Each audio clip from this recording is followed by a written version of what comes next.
Hi there, you're with Jennifer Frost, independent Stampin' Up! Demonstrator from Victoria in Australia, and I'm bringing you another barn door project. I say another barn door project because if this is the first video of mine you're spotting, you'll notice on my YouTube channel that there's a few more of these beauties.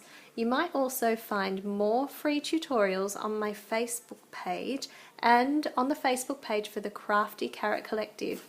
If you want more information about those things, head to my blog, which is here, and you'll be able to access all of that. While you're here at YouTube though, don't forget to hit subscribe so you can catch more fun videos like this one.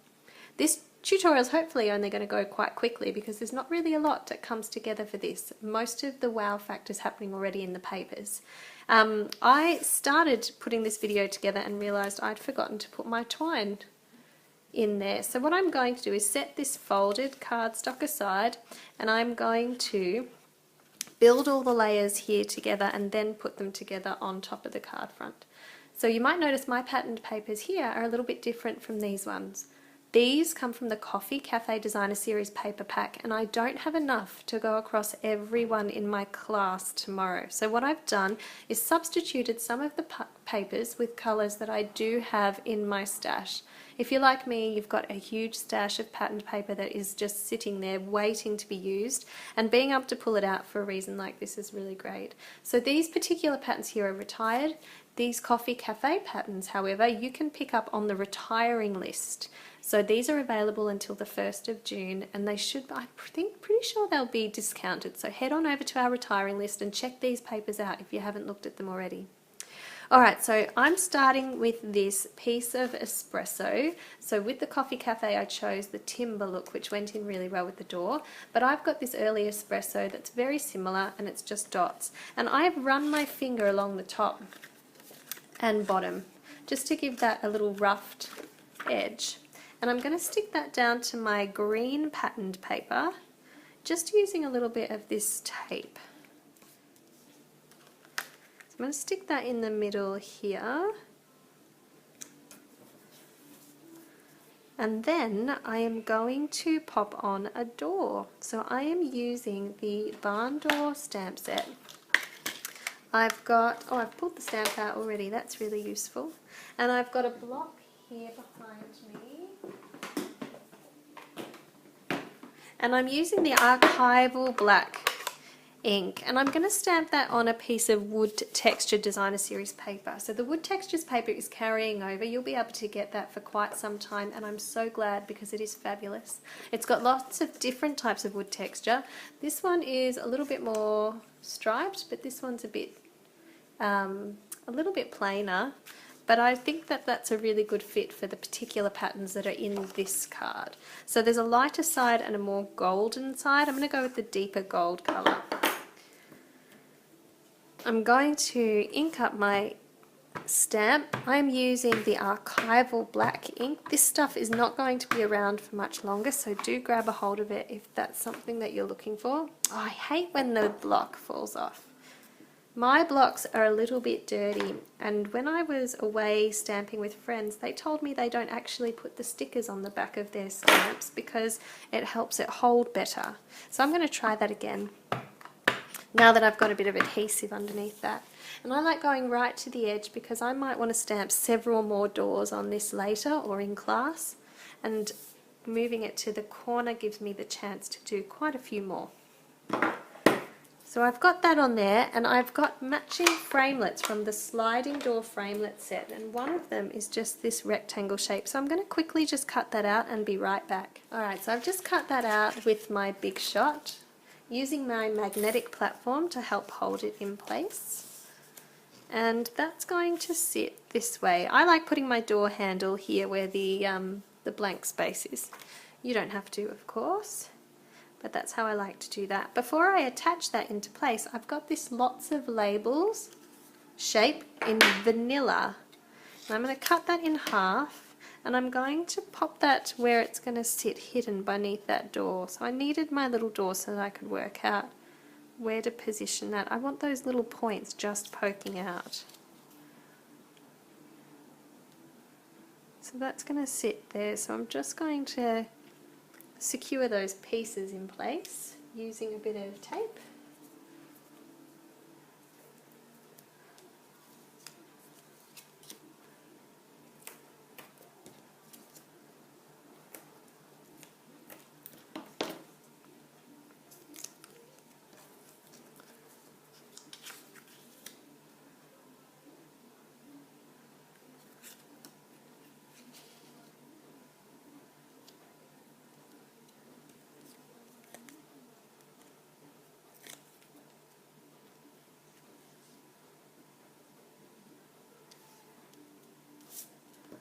So they're in place there. Now I'm going to use some dimensionals to help stick my door up. The door's quite large, so I'm going to pop a couple in the middle to help hold the center up, and a couple in the corners, like that. So I'm going to sit that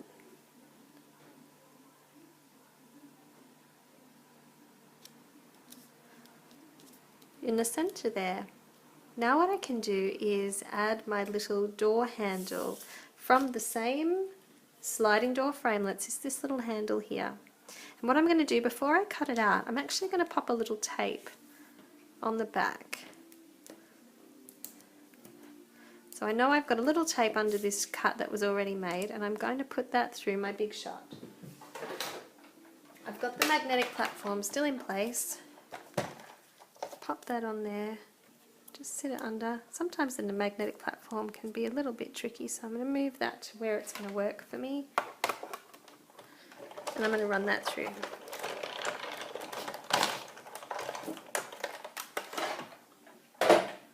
Now of course you don't need to put your adhesive on first. You could use a little bit of fine tip glue pen or something to stick that in place, but I found this was a really good tip for these little pieces, because now it's already got an adhesive backed onto it. If I can pop it out, I'll show you just how easy it is to pop that little handle on now. And take that tape backing off. It's got the sticky already on. I'm going to position that there in place. Like that. Now I'm going to add my sentiment. So I have used black card for the sentiment, and I've got the little "May your troubles be less and your blessings be more" wording, and I'm going to put that on there. Hopefully that will hold for me. I'm going to use Versamark. And I'm going to go into the corner here and try and get it on as straight as I can. And I'm going to use a little bit of scratch paper to collect some white powder I'm going to pour on.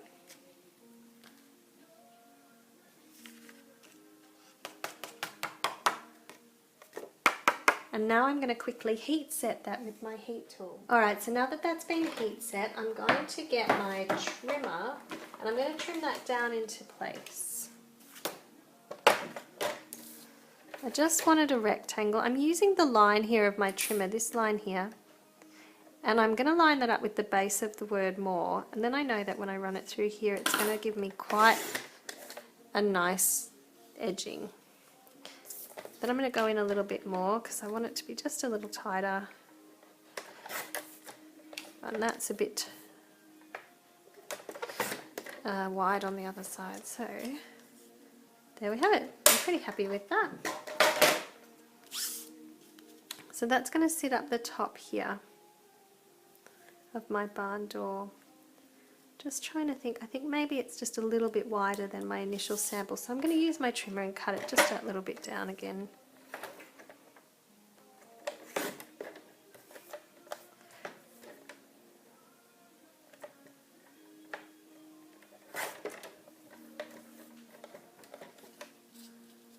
Yeah, that's much better.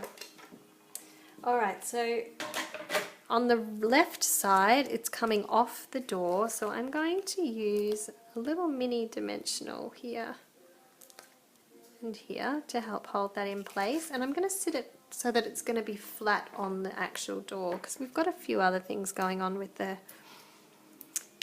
ribbon, the twine and things, so we don't really need too much more dimension going on there. So I'm sitting that flat up in this side. I want it to come down probably about there. Now I'm going to add a little floral element here. I initially had tried to make this a more masculine card, but it needed something extra to help it pop. And I found that the little floral detail from the Petals and More framelits had this little leaf and flower. So it's a little bit more feminine than I was hoping for, but it's still lovely. So I'm slipping that in here. Now in my initial sample, I used Pear Pizzazz because that tied in with the colour of that particular paper. But here in this one, this is an actual wild wasabi, so I've gone with the same cardstock to tie in. So you just use what you've got on hand that's going to work for you. For this I'm going to add just a little bit of fine tip glue.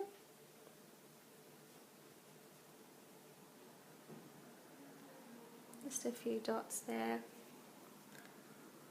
Pop that lid back on. I like to do that straight away because I get worried that that's going to get clogged up. It happens so fast. There we go. Now I'm going to sit that in place there next to the door.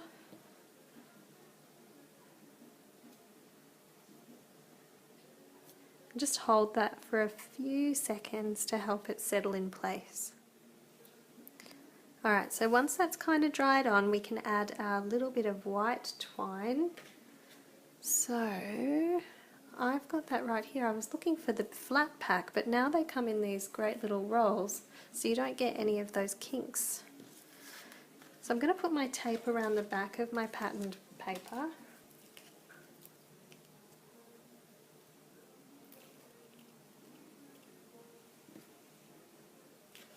And now I'm going to use that exposed adhesive tape on the back to help me hold this in place. So I want it a bit lower actually.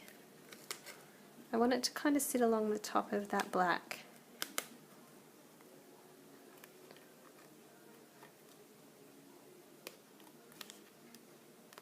Alright. I'll try and get it pretty straight. Then give it a little fold. And draw that up a little closer because I want them pretty close together.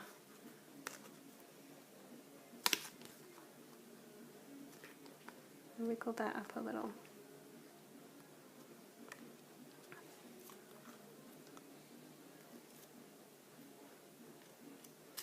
Alright. So I'm just going to trim that there. Now to give it a little extra hold in place, I'm going to put a bit of tear and tape adhesive just over that little point there, and that side as well.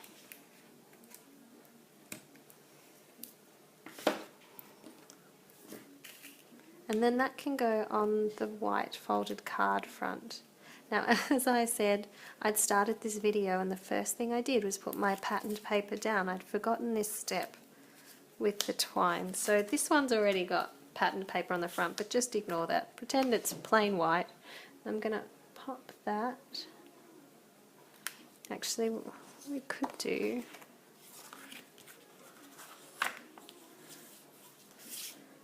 I can now make that the inside of my card. We'll pop that there. That's slipped there. I'm going to wiggle that back into place. Alright. So it's just got a little white border around the card front.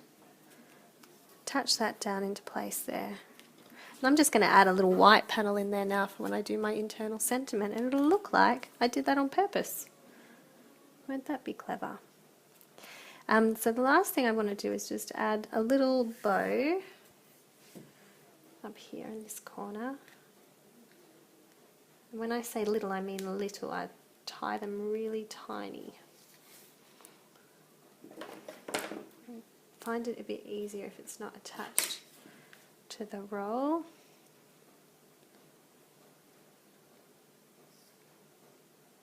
Where am I having that? Just a little bit in.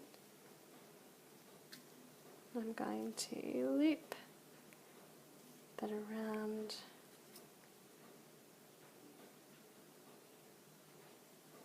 And pop that in place there. So to make it nice and little, I just hold that in the center and draw the ends right in.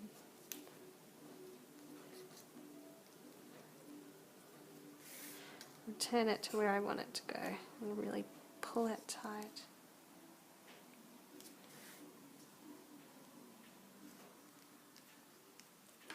And then I'm going to cut those ends.